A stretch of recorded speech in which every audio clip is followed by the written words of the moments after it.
Pemirsa, usai dilantik pelaksana harian Gubernur Papua, jajaran direksi dan komisaris PT Irian Bakti Papua gelar syukuran bertempat di halaman Gereja Gidi Jemaat Eden Entrop, Distrik Jayapura Selatan, Kota Jayapura, Papua.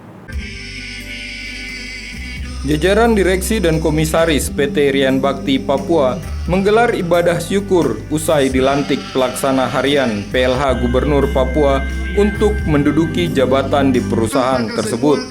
Ibadah syukur ini berlangsung di halaman Gereja Gidi Jemaat Eden Entrop, Distrik Jayapura Selatan dengan pelayan firman Pendeta Reinhard Ohe. Acara syukuran ini turut dihadiri seluruh karyawan dari 10 kantor cabang PT Irian Bakti yang tersebar di Papua, Papua Barat, Papua Selatan, dan Papua Pegunungan.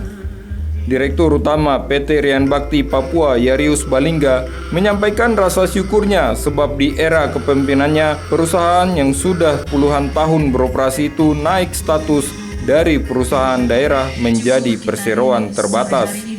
PT Irian Bakti Papua memiliki 10 kantor cabang yang masih aktif hingga saat ini, di mana kedudukannya berada di Fak-Fak, Sorong, Manokwari, Biak, Wamena, hingga Merauke. 2 tahun itu Tuhan sungguh luar biasa pekerjaannya.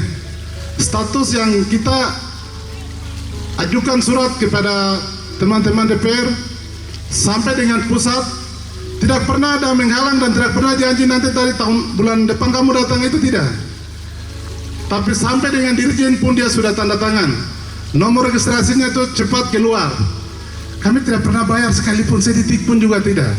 Itu luar biasanya di situ. Lalu sampai dengan Pak Gubernur respon cepat juga. Lalu setelah PLH yang sekarang yang ada ini juga respon cepat. Langsung sampai dengan aktenya jadi.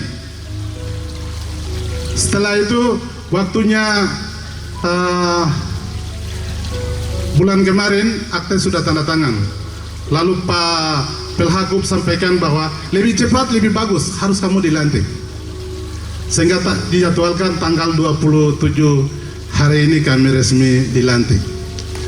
Itu statusnya jadi PT, jadi PD ke PT. Dan perjalanannya seperti itu.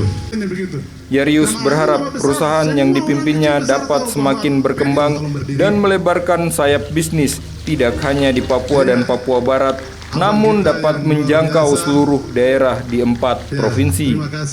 Komisaris Utama PT Irian Bakti Papua, Yohanis Walilo, mengatakan ia akan bekerja maksimal dan sesuai aturan saat diberi tanggung jawab, layaknya di pemerintahan, memiliki mekanisme peraturan dan selalu siap dalam melaksanakan tugas. Jika PT Irian Bakti Papua dulunya hanya menangani beras pegawai negeri sipil dan masyarakat, kini jajaran direksi bersama komisaris sudah memiliki rencana bisnis ke depan yang bertujuan untuk kemajuan tanah Papua.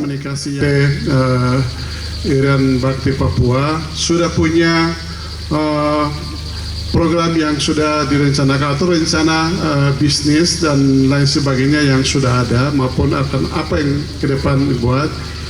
Antara direksi dan komisaris kita akan lakukan ini secara bersama-sama untuk kita meningkatkan apa yang harus kita buat untuk Papua ke depan.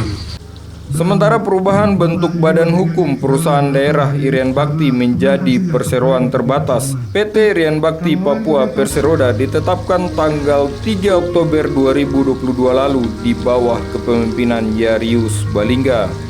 Dari Kota Jayapura, Papua, Yesi Riani, Jaya TV mengabarkan. Tidak ada kekuatan apapun.